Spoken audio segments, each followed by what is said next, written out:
need to tell you guys about a man who crumbled the economy of a country because he gave away too much gold. An African king who went on a religious trip, and then 12 years later, a country found it difficult to restore its economy. I'm not talking of millions, I'm not talking of billions. I'm talking of wealth so massive that historians still find it very difficult to get the exact amount in today's money. I'm not talking of any other person other than Mansa Musa. I'm not talking of Elon Musk. I'm not talking of Jeff Bezos or any other tech billionaires people argue about on the internet. He gave out gold as tips, as gifts, just because he felt like. So the story is back in the 14th century. The year is 1312, West Africa to be precise. There was a massive empire called the Mali Empire. It was so massive that into modern world right now, it covered places like Guinea, Gambia, Senegal, Chad, Niger Republic, Burkina Faso, and Nigeria. That's how massive you're talking about because it was bigger than Eastern Europe. Mali happened to be situated in the middle of one of the most significant or the most significant trading route at the time. And this empire had two things that the world desperately needed back in the 14th century. We're talking of salt and gold.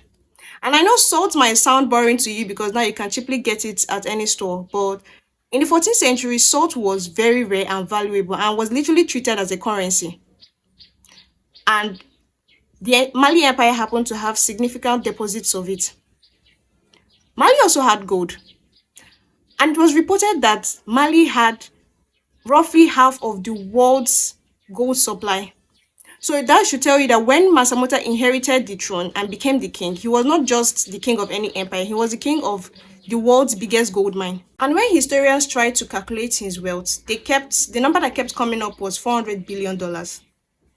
And some serious historians will tell you that the amount is useless compared to the enormous wealth the man had or possessed in his time.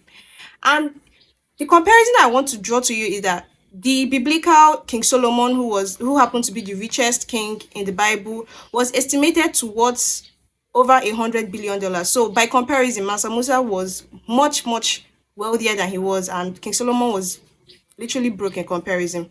So in 1324, Mansa Musa decided to go on one of the pilgrimage trips that devout Muslims usually go to once, at least once in a lifetime. That's the Hajj.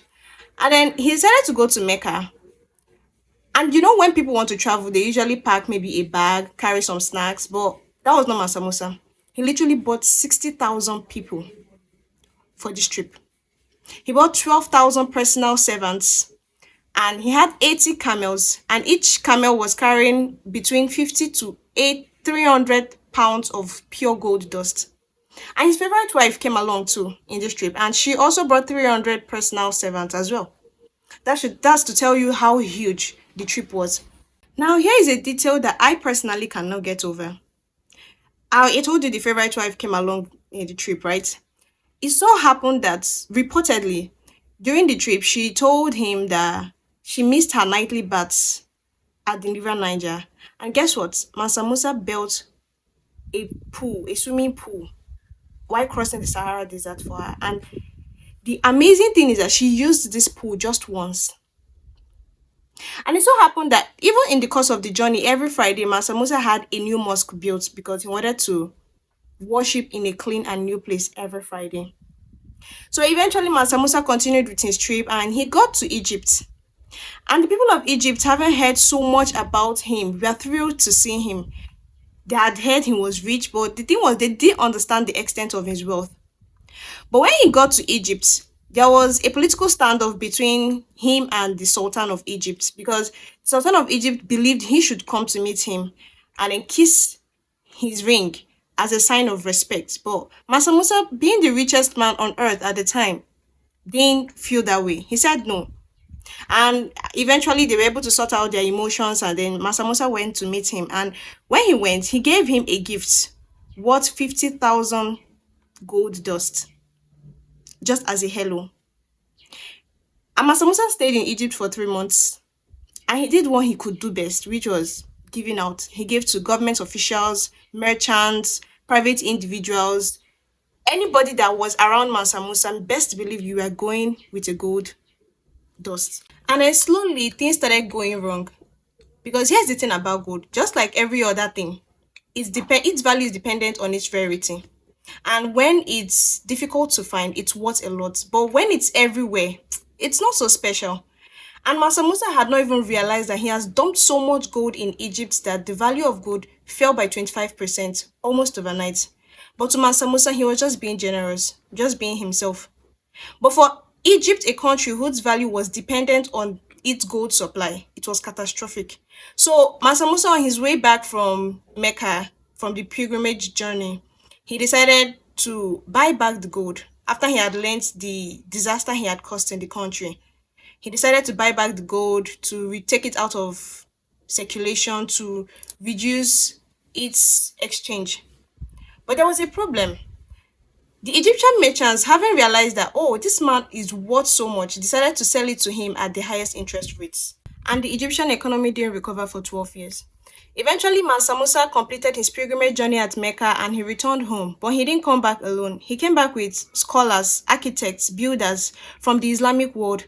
He transformed Timbuktu, a city in modern day Mali, into one of the biggest learning centers in the planet. The university had the biggest library, and even scholars from Asia, Europe, the Middle East all came there to study. Because while the Europeans were still in the dark ages, West Africa was running a world class university. And the University of Timbuktu, at its peak, had 25,000 students. That is how enormous and how big this university is. In 1375, roughly 40 years after Mansa Musa died, the European catalogists drew something. They drew a king sitting on a golden throne, holding a golden scepter and a golden orb so large that it required two hands to hold. And next to the caption is said, this Negro lord is called Musa Mali. So abundant is his wealth that he is regarded as the richest and most noble king in all the land. Now, Mali Empire, just like every other empire, gradually weakened and eventually fell. Mansa Musa died around 1337. But here is what I want you to take away or walk away with today. This man existed. He was real. The university he built in Timbuktu is still standing. The economic damage he caused in Egypt is recorded, and his pilgrimage journeys is being documented by historians across Egypt, Europe, and the Middle East. So the richest man to have ever lived was an African king in the 14th century. And no, he didn't hoard his wealth. He built universities, he built mosques, he gave away as much gold as possible to strangers. That's his name, Mansa Musa. Drop a comment and tell me what was the most shocking part for you in this story, because for me, it was the swimming pool that was built in the Sahara Desert, which he used only once. That one lives rent free in my head. Don't forget to like, subscribe to this channel for more real world stories that is being broken down without confusion. I'm Miriama. Bye.